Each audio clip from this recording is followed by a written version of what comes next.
non-traditional location for filming outside in public. Hopefully nobody walks by, but we're running out of days, and so I'm running out of time to film recaps. Thailand was a few weeks, and so this one will be kind of fast. I'll cover the main locations and see how I do. So Thailand we actually added time to because we left the Philippines early. So we flew into Bangkok and got like a nice hotel near the airport. So it's out in the middle of nowhere, nothing to do there other than be at the hotel. So we got a pretty nice one that was really cheap. It had a pool to lounge by, it had a spa, so we got some massages, fully recoup from our Philippines adventure, and really just relax. We're like halfway through the trip, so we're starting to feel it. So we stayed outside of the airport for those, I think, 2-3 days, and then we still wanted to do some snorkeling, so we went to an area called Pattaya, which on the map is just like a little beach town. It ended up being a very interesting place. So it was kind of like, I don't know, I haven't been to Miami, but I imagine Miami, where it's just kind of like really intense amount of people and partying and other potentially unsavory things. But our hotel was right on the beach. Again, we had a pool. We did a boat day trip to an area that had coral and fish for us to snorkel, and it was really cool. That hotel was kind of funny because the first day we got there, like another toilet situation, the toilet wasn't flushing. Turned out the whole hotel didn't have water for the rest of the day. It came back by the time we went to bed, but that was kind of funny. Just things that happen even in really nice hotels. So Pattaya, we really did the snorkeling, and then we went to the mall a bunch. That's really all we did there. So after that, we headed back to Bangkok, and then we had our places in Bangkok. I booked 2 different stays in Bangkok so that we could see different parts without having to travel around a lot. So the first part was in an area called Central Siam, and it was a bunch of malls, a lot of walking around, a lot of shopping, a lot of night markets. That was really fun to kind of jump right in. We did a day trip from there out to an area called Ayutthaya, maybe. It's like an old temple complex area that was one of the last capitals of Thailand. So it had all these really, really awesome big buildings. We did a private driver that day, so they kind of dropped you off, and we spent different time at the different places, and then they'd pick us up and move along. That ended up a really nice way to do that. We could have taken the train out, done it all ourselves. I was really glad we had a car once we got there because the temples were kind of far from each other. The area had had a lot of flooding. Some of the houses just were like water all the entire first floor, so I was glad we had a car to get around. Back in Bangkok, we spent another day in the mall district, and then we relocated to an area called Koh San Road, which is known for like partying and hostels and college travelers kind of thing. Really big street markets there, so we ate a lot of food. It was close to the palace. So we went to the palace in Bangkok. It had just reopened after the Queen Mother had passed away about 2 weeks prior to getting there. So it had been closed for different morning services. An interesting thing about when a member of the royal family passes away in Bangkok or in Thailand is there's a national period of mourning. Interesting timing. Last time we were in Thailand when we visited my friend Joanna, the king had just died, so it was a national period of mourning. So you're asked to wear black pretty much as much as you can. The whole country does. It's really interesting, if not just darker muted colors, especially in areas like the palace and the temples. So that was last time, and then this time the Queen Mother, so the king's wife, passed away while we were in the Philippines. So it was a period of mourning again. We had plenty of darker clothes to wear. It's usually the colors we wear anyway, so we felt like we were being respectful in those areas. So we toured around Bangkok. Now the part I was really looking forward to was leaving Bangkok, so we booked the overnight sleeper train from Bangkok to Chiang Mai. I'd never done a sleeper train anywhere, even in Europe. We were really excited. We were pretty anxious that day to get that part over with, so we got to the train station really early. We found our seat on the car. I'd watched a ton of videos about what was going to happen, so we were prepared. Across the row from us was a girl from Germany. We pretty much chatted with her until they flattened the beds out. So basically you have 2 seats, and then they fold one down and fold this top bunk down. So me and Jim both had a top bunk so we could like see across the aisle to each other. I slept okay. I mean, the train was kind of rocky. It was thunderstorming outside, so there was a lot of rain noise, but overall it was fine. We got to Chiang Mai at like 8 a.m., which is kind of tough because you can't get into your hotel till later. We had a taxi take us to the hotel and we dropped off our bags, and then we had to fill a whole day. We stayed in a hotel.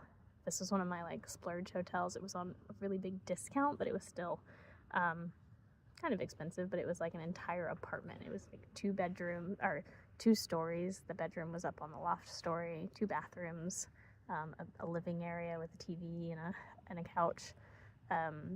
But it was about a kilometer from town, so we walk plenty. The taxi driver thought it was weird that we were staying out that far. He was like, tourists don't stay this far. We found out later that that's just because like apparently most Thai people don't really like to walk anywhere, but we're fine walking, so we stayed outside of the main area, and we were fine walking back and forth into town. So that week was really awesome. I'm not going to go through every day, but we had booked a cooking class. We had booked an art class. We did a ton of stuff, but we also met like the most travelers, like talked to the most people that week. We made a lot of new friends. Our cooking class had some really fun people in it. One couple we met lives outside of Boston, which was wild. So we actually met up with them again for dinner the next night, and then they were leaving the day after. So we have plans to see them when we get home. And then another couple was the craziest thing. We were sitting in a restaurant about to order, and this girl walked by and she was like, "Have you eaten here before?" I said, "No." She said, "Oh, well, this is good, this is good, this is good." And she was just kind of going through the menu. So I asked her if they wanted to join us for dinner, and she was like, "Sure." So we had a really fun time eating dinner with that couple that night, and then we met them again the next night for dinner. So yeah, it was really a very social week for us, and that was really refreshing. From Chiang Mai, we went to Chiang Rai. That was a cool transit day. We booked a bird guide, and so the bird guide picked us up in Chiang Mai and drove us up into the mountains. It was like a 3-hour drive. We left at like 5 a.m. I think. Got up into the mountains as the clouds were rising. This bird guide was incredible. He would see it like a flash of a bird and pull over and know exactly what it was. So he and Jim had a great time. I just enjoyed the views. After that, he took us to Chiang Rai and dropped us off at our hotel. So that ended up being a really, really good deal for transit. It's about 3 hours away. Chiang Rai was interesting. It's not as popular for tourists to stay in. Usually it's a day trip from Chiang Mai. But we had a really good time. There was some really good street food. We got there on a Sunday, so that they had the Sunday market on like a walking street. Had some yummy food. We kind of chilled that week. It rained a lot. That was really our first week that just had a lot of rain. So we hung out in the hotel, which ended up being pretty comfy, so not a big deal. We had another art class. We had one flower pressing into fabric. So you like pick out these flowers or leaves, you put them in, and then you like hammer them in, and it leaves an imprint. That was just a neat thing to do. We had never seen that before. The artist was really fun to talk to. The hammering was pretty fun. Got tiring after a while, but it was fun. So from Chiang Rai, we had our last stop in Thailand, which was Chiang Khong. So we booked a private driver. Again, all these places are like an hour to 2 hours away. There is a bus, but we decided we've gotten to the to the point where if something is, $50-$60 and saves you a lot of discomfort, we're gonna do it. So we booked a private driver, took us up to Chiang Khong. Chiang Khong is right on the border of Thailand and Laos on the Mekong River. So we stayed just one night there because the next day we were gonna get picked up to take a 2-day boat ride up the Mekong River into Laos. So that's where the next one will pick up. We had a really good time in Thailand. We loved the food. We loved the street markets. Let this helicopter pass.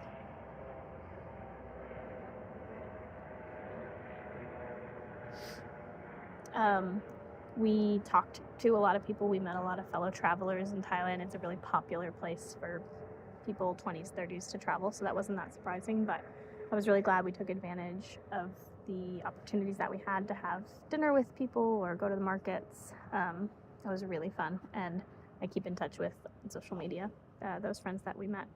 So I'm excited I made it through the Thailand recap. I know it wasn't as many details, but Jim did a bunch of videos that you can watch from the Thailand stuff. It was just a lot of really cool temples, a lot of walking around, mostly walking and eating. So that's Thailand. So next up will be Laos, and then Hong Kong, Korea, and Japan. Almost there. Okay, I forgot 2 important stories. And now that I know how to stitch these videos together, ooh, lights just came on. It's getting dark. Now that I know how to stitch these videos together, I'm gonna add these 2 on. So the first one was in Pattaya. I said we didn't do a ton. We didn't, but there was one major thing I left out. There was this massive wooden temple complex called the Sanctuary of Truth. And it incorporated like all the different major figures from the different religions, and it was kind of about seeking truth in whatever way that means to you. But the entire place was made of wood, and they assembled it entirely of wood and like joinery, no nails in the entire building. And we got to tour the inside of it and see the workshop where they're carving all these things. That was unreal. Like, it was a full-size temple, massive, and all carved wood and joined wood. It was really, really cool. So that's definitely a video you should check out. Jim's Pattaya GoPro video has some footage from inside the Sanctuary of Truth. Very cool. Second major thing that I forgot is while we were in Thailand, we found out that the Harding University Australia group was going to be in Thailand as well. So for those of you who don't know anything about my college time, that's the school I went to. I studied abroad in college. I did that program. So me and Jim were dating in college. We did the Australia program. Our school takes about 30 kids. You take your teachers with you. So you take like 2 or 3 teachers.